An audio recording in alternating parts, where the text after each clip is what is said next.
के पति और उसकी एक बच्ची और उसका पति बंटी कबूतर रहते थे। बंटी जी, आपने कहा था कि हमारी कुछ जमीन है जंगल में, चलो हम उस जमीन को देख के आते थे। बुलबुल, आज तुम अकेली चली जाओ क्योंकि आज मुझे कुछ काम है और जंगल में हमारी बहुत ही जमीन अच्छी है। तुम देख के आना, फिर हम तुम कहोगी ओ खेती करेंगे। ठीक है बंटी जी, मैं जमीन देखने चली जाती हूँ, आप अपना काम पूरा कीजिए। ठीक है बुलबुल। अरे, हमारी जमीन तो बहुत ही अच्छी है और कितना बड़ा खेत है। क्यों ना हम इसमें मटर की खेती करें। आसपास के किसी भी जंगल में कोई मटर की खेती नहीं करता है, इसलिए मैं मटर की खेती करूंगी। कल ही जाकर शहर से बहुत सारे अच्छे बीज लेकर आऊंगी मटर के और फिर इसमें बो दूंगी मटर।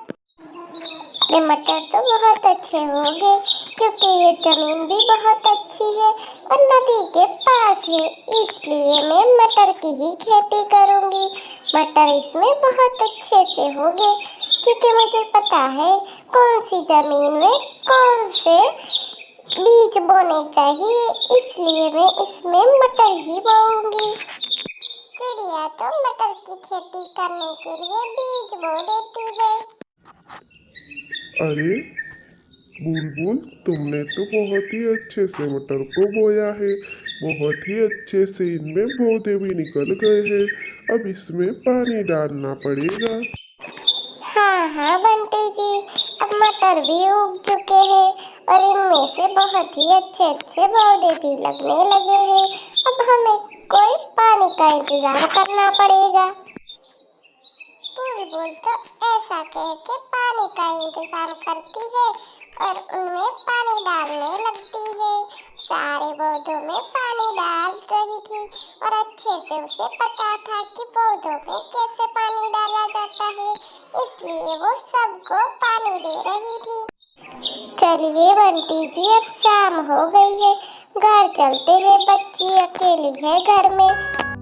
दोनों पति पत्नी पानी डाल के घर चले जाते हैं। दूसरे दिन उनके मटर में बहुत ही अच्छे अच्छे मटर लग चुके थे। दोनों पति पत्नी ने बहुत ही अच्छे से खेती की थी। बुलबुल बहुत ही होशियार थी, इसलिए उसने मटर के बीजों को बहुत ही दूर दूर लगाया था क्योंकि मटर अच्छे से फैल जाए और सारे पौधों में मटर भी अब लग चुके थे। दूसरे दिन बुलबुल और उसका पति बंटी कबूतर खेत में पानी डालने के लिए आते हैं और वो दोनों बहुत ही खुश हो जाते हैं।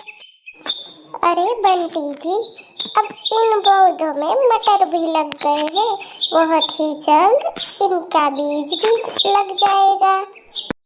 हाँ हाँ बुलबुल, तुमने बहुत ही अच्छे से मेहनत की है। इस दोनों पति पत्नी पानी डाल के घर चले जाते हैं। अब उनके खेत में मटर उतारने का टाइम आ गया था। दोनों पति पत्नी मटर को उतारने लगते हैं, बहुत सारे मटर को उतार लेते हैं। अरे बुलबुल, मटर तो बहुत ही मीठे और स्वादिष्ट है। अब हम थोड़े से मटर घर ले जाते हैं अपनी बच्ची के लिए। बुलबुल, इस साल हम मटर ही खाएंगे गर्मियों में क्योंकि इस साल बहुत ही ज़्यादा गर्मी पड़ने वाली है। मैंने आसपास के पक्षियों से सुना है। क्यों ना अब हम मटर को जमा कर लेते हैं, इसलिए गर्मियों में बाहर ना जाना पड़े। हाँ हाँ, चलिए बंटी जी, अब हम घर चलते हैं। बच्ची अकेली है और शाम भी हो गई है, इसलिए घर चलते हैं।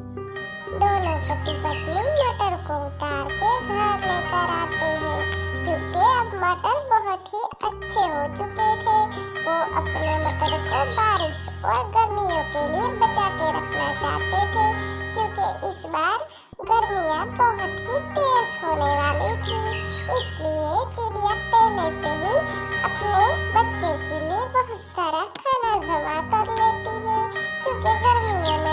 बाहर ना जाना पड़े, इसलिए चिड़िया ने पहले से ही गर्मियों का सारा खाना जमा कर लिया। बंटी जी, इस बार गर्मियों का खाना हमने पहले से ही जमा कर लिया है और बहुत ही मटर लगे हैं, इसलिए हम इसको सुखा के बारिश के लिए रख देंगे, क्योंकि बारिश में भी हमें बाहर न जाना पड़े। हाँ हाँ बुलबुल, हम मटर को अब गर्मियों में सुखा देंगे और फिर हम इसे बारिश में खाएंगे, क्योंकि गर्मियों में और बारिश में हमसे बाहर नहीं जाएगा, इसलिए हम पहले से ही खाना को जमा कर लेंगे गर्मियों और बारिश के लिए। माँ, मटर तो बहुत ही मीठे और स्वादिष्ट है, मुझे और मटर खाने हैं, मुझे मटर बहुत ही अच्छे लग रहे हैं माँ। हाँ हाँ मेरी बच्ची, तुझे जितने मटर खाने हो वो खा ले। ऐसे ही टुनटुनी ने बहुत ही दिमाग से मटर की खेती की और अपने परिवार के साथ खुशी खुशी मटर की खेती करके रहने लगी। बुलबुल बहुत ही होशियार और होनहार थी, उसे पता था कि इस बार गर्मियाँ बहुत ही तेज होने वाली है, इसलिए बुलबुल ने मटर की खेती की, क्योंकि मटर गर्मियों में सुखा के बारिश के लिए भी खा सकते हैं। ऐसे ही बुलबुल